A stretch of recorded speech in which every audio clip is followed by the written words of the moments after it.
Good morning dear student. आज का हमारा टॉपिक है area of triangle. Area of triangle. अब देखिए एरिया ऑफ ट्रायंगल कैसे सॉल्व करते हैं। ठीक है, एरिया ऑफ ट्रायंगल निकालना है आपको। ठीक है, तो एरिया ऑफ ट्रायंगल, जब भी हम किसी ट्रायंगल का एरिया निकालते हैं तो फार्मूला क्या होता है, 1/2 बेस इंटू हाइट लिखते हैं या हमारा अल्टीट्यूड होता है। ठीक है, हाइट होता है या अल्टीट्यूड होता है। लेकिन कोऑर्डिनेट ज्योमेट्री में क्या दिया रहेगा, ना ही बेस दिया रहेगा ना ही अल्टीट्यूड दिया रहेगा। इसमें ये ट्रायंगल दिया रहेगा और ट्रायंगल का इसका कोऑर्डिनेट दिया रहेगा और बी का कोऑर्डिनेट दिया रहेगा और सी का कोऑर्डिनेट दिया रहेगा। तीनों का कोऑर्डिनेट दिया रहेगा और इससे हमको क्या निकालना रहेगा, एरिया निकालना रहेगा। ठीक है, इसका एरिया निकालने के लिए जैसे कि हमारा यहाँ पे दिया हुआ है, एक ट्रायंगल दिया हुआ है। ठीक है, जिसका ए का कोऑर्डिनेट x1 y1 दिया है और बी का कोऑर्डिनेट x2 y2 दिया है और सी का कोऑर्डिनेट x3 y3 दिया है। अब इस ट्रायंगल का हमको एरिया निकालना है। तो एरिया निकालने के लिए हमको क्या करना है, हम फार्मूला डायरेक्ट बताते हैं। ठीक है, प्रूफ नहीं बताते। इसका फार्मूला होता है, एरिया ऑफ ट्रायंगल का फार्मूला होता है, देखिए एरिया ऑफ ट्रायंगल का फार्मूला होता है, एरिया इक्वल टू फार्मूला होता है 1/2 x1। देखो यहाँ पे एक चीज़ याद करो कि 1 2 3 याद करो। जब भी हम 1 को लिखेंगे तो 1 के बाद क्या आएगा, 2 आएगा और 3 आएगा। ठीक है, जब 2 लिखेंगे तो 2 के बाद क्या आएगा, 3 आएगा और 1 आएगा। अब जब 3 को लिखेंगे तो 1 2 आएगा। जैसे यहाँ पे x1 लिखे हैं, x1 लिखे हैं तो 1 के बाद क्या आएगा 2, तो y2 हो जाएगा और y3 हो जाएगा। फिर यहाँ पे जब हम x2 लिखेंगे तो 2 के बाद क्या आएगा, 2 के बाद क्या आएगा y3 और 3 के बाद क्या आएगा 1 आएगा। फिर उसके बाद x3 लिखेंगे, x3 के बाद क्या आएगा, 3 के बाद क्या आता है, इसमें देखो इस सर्किल में देखो, इस सर्किल में देखो 3 के बाद 1 आएगा, x3 और y1 हो गया और y2 हो गया। ये हमारा यह फार्मूला हो गया, एरिया ऑफ ट्रायंगल निकालने का यह फार्मूला हो गया। ठीक है ना, अब आगे बढ़ते हैं। देखो एरिया ऑफ ट्रायंगल निकालने का ये फार्मूला हो गया। अब हम करते हैं एग्जाम्पल। ठीक है, एग्जाम्पल नंबर 11 करते हैं। देखो एग्जाम्पल नंबर में 11 में क्या दिया है, find the area of triangle whose vertices are 1 -1 4 6 and -3 और -5 दिया है। इसको 3 तो कोऑर्डिनेट दे दिया क्योंकि ट्रायंगल है, ट्रायंगल में 3 ही कोऑर्डिनेट होते हैं। ठीक है, किसी भी ट्रायंगल में कितने कोऑर्डिनेट, 3 कोऑर्डिनेट होते हैं। तो इसका दिया है 1 और -1 दिया है और इसका दिया है -4 और 6 दिया है और ये दिया है -3 और -5 दिया हुआ है। ठीक है ना, तो देखो इतना दिया हुआ है। अब इसको हम फाइंड करते हैं। तो फाइंड करने के लिए सबसे पहले हम क्या लिखते हैं, फार्मूला। फार्मूला हमारे जानते हैं क्या होता है, फार्मूला याद ही है। अब अभी हम दिखाए हैं आपको, फार्मूला होता है हमारा ये होता है, फार्मूला होता है 1/2 x और x1 y2 माइनस y3 और x2 y3 माइनस y1। अब इसमें हम क्या करेंगे कि एक को x1 y1 x2 y2 suppose कर लेते हैं। ठीक है, तो हमारा ये हो गया, हमारा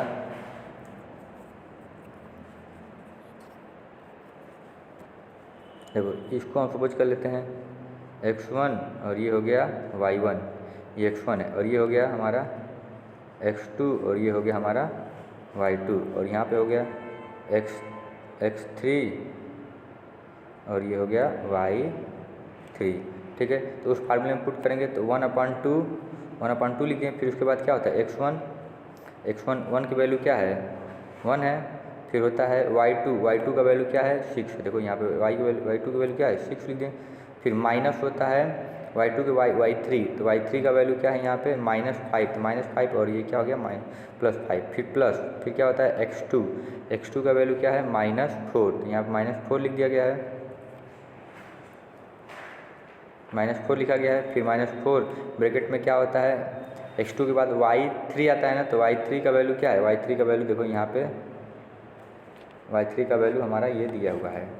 ठीक है ना, y3 लिख दिए, y3 -5 हो गया। फिर y3 के बाद क्या होता है y1, तो y1 का वैल्यू क्या दिया है 1, यहाँ पे लिख दें। इतना समझ में आ गया आपको कैसे हुआ है। फिर उसके बाद होता है x3, x3 यहाँ पे लिखे x3 का वैल्यू क्या है, x3 का वैल्यू है यहाँ पे -3, तो -3 की फिर ब्रैकेट में होता है x3 के बाद y1 की वैल्यू क्या है -1 है यहाँ पे, फिर माइनस होता है 1 के बाद 2 y2 की वैल्यू क्या है 6, यहाँ पे 6 लिख दिए और फिर इसको सॉल्व करते हैं। देखो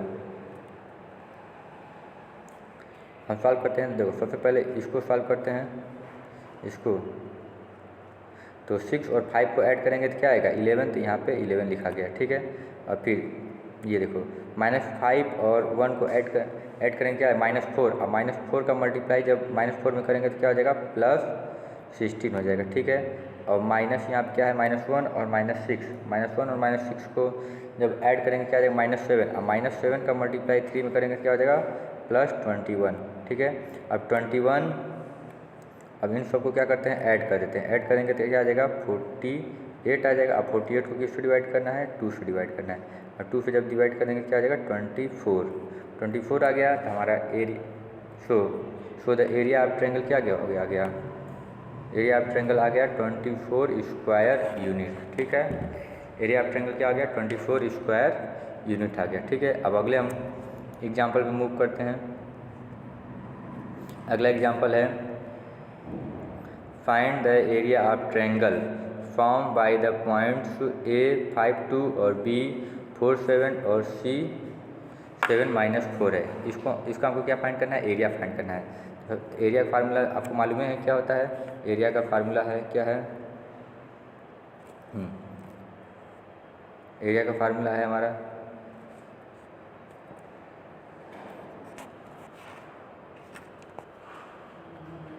एरिया का फार्मूला हम यूज करते हैं, ठीक है ना।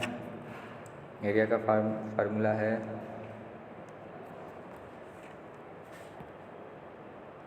देखिए थोड़ा सा टेक्निकल प्रॉब्लम आ जा रहा है, ठीक है ना, और कोई दिक्कत नहीं है, टेक्निकल प्रॉब्लम है, ठीक है। और देखो ये है हमारा area of circle area of triangle निकालने का फार्मूला है। इस फार्मूले में हम क्या करते हैं पुट करते हैं। तो एग्जाम्पल नंबर हम कौन सा कर देते हैं 11 कर चुके हैं, एग्जाम्पल नंबर हम 12 करते हैं, ठीक है। तो एग्जाम्पल नंबर 12 करना है, ठीक है। एग्जाम्पल नंबर 12 में इसको x1 y1 ये हो गया हमारा x1 y1, ये हो गया x2 y2, ये हो गया x2 y2, यहाँ पे हो जाएगा x3 और ये y3, ये वाला x3 हो गया, ये क्या हो गया y3 हो गया, ठीक है ना। अब हमारा फार्मूला जिन जानते हो क्या होता है 1/2 फार्मूला होता है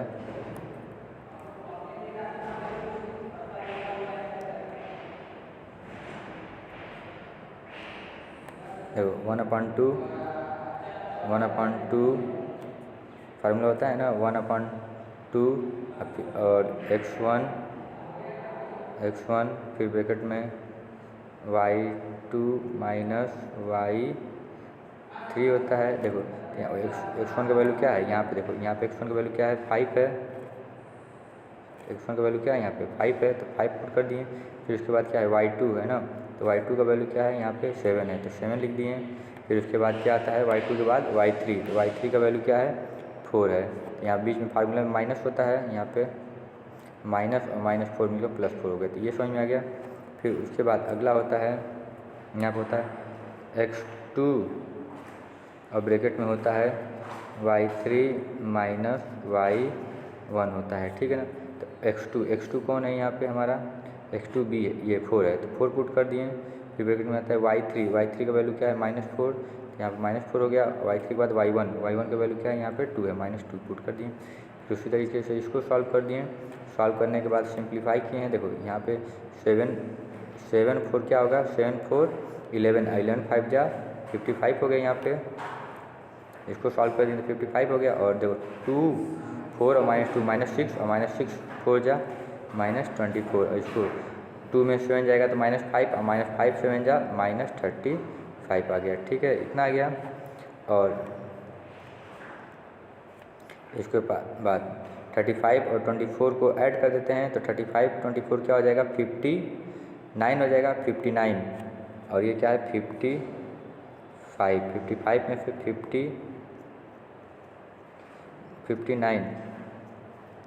59 को माइनस कर लेते हैं, ठीक है ना। 59 को क्या करते हैं, माइनस कर देते हैं, तो क्या आ जाएगा हमारा -4 और अपान में क्या रहेगा 2, तो -2 को डिवाइड कर देंगे, इतना आ जाएगा, ठीक है।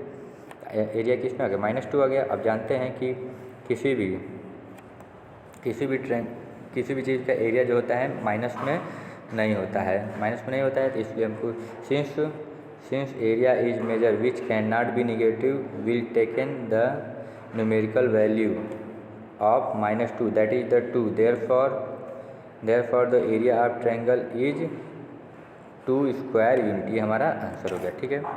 और उसके बाद क्या है, एग्जाम्पल नंबर हमारा 13 है। एग्जाम्पल नंबर 13 में क्या किया गया, find the area of triangle found by the points P क्या दिया है 1.5, 3 और Q क्या दिया है 6 - 2 और R इतना दिया है।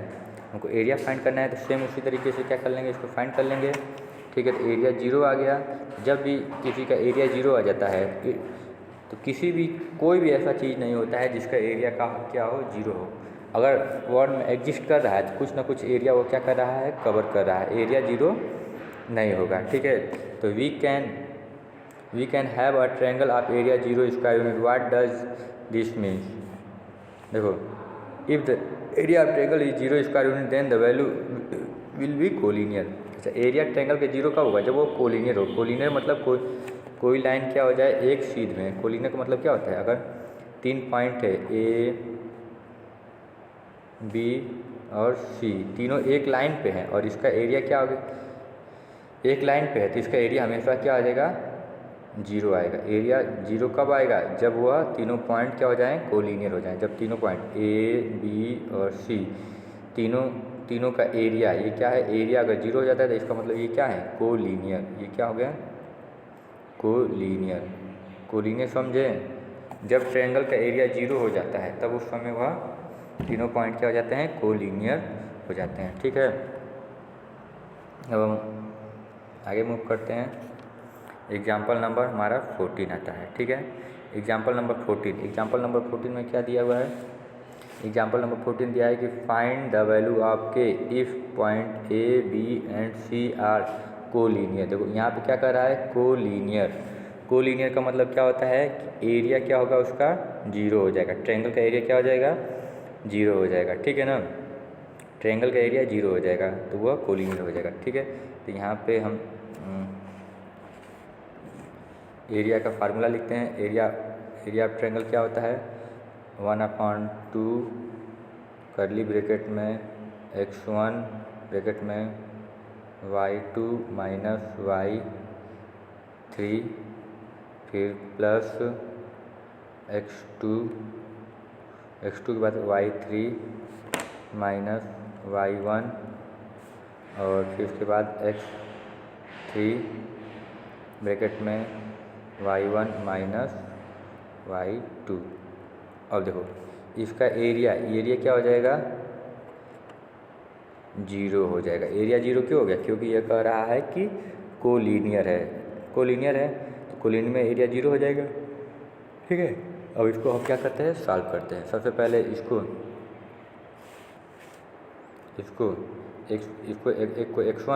x1 इक्वल टू 2 हो गया और y1 इक्वल टू क्या हो गया, 3 हो गया।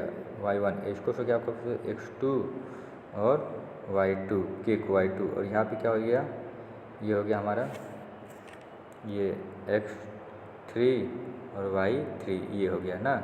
इसमें x3 y3 आएगा इसमें और इसमें x2। अब देखो सॉल्व करते हैं, ठीक है।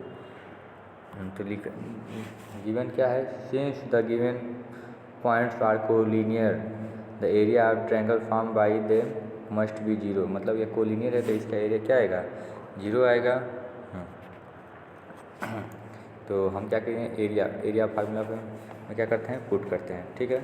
एरिया फार्मूला में हम पुट करते हैं, ठीक है। तो यहाँ पे 1/2 लिख दिए।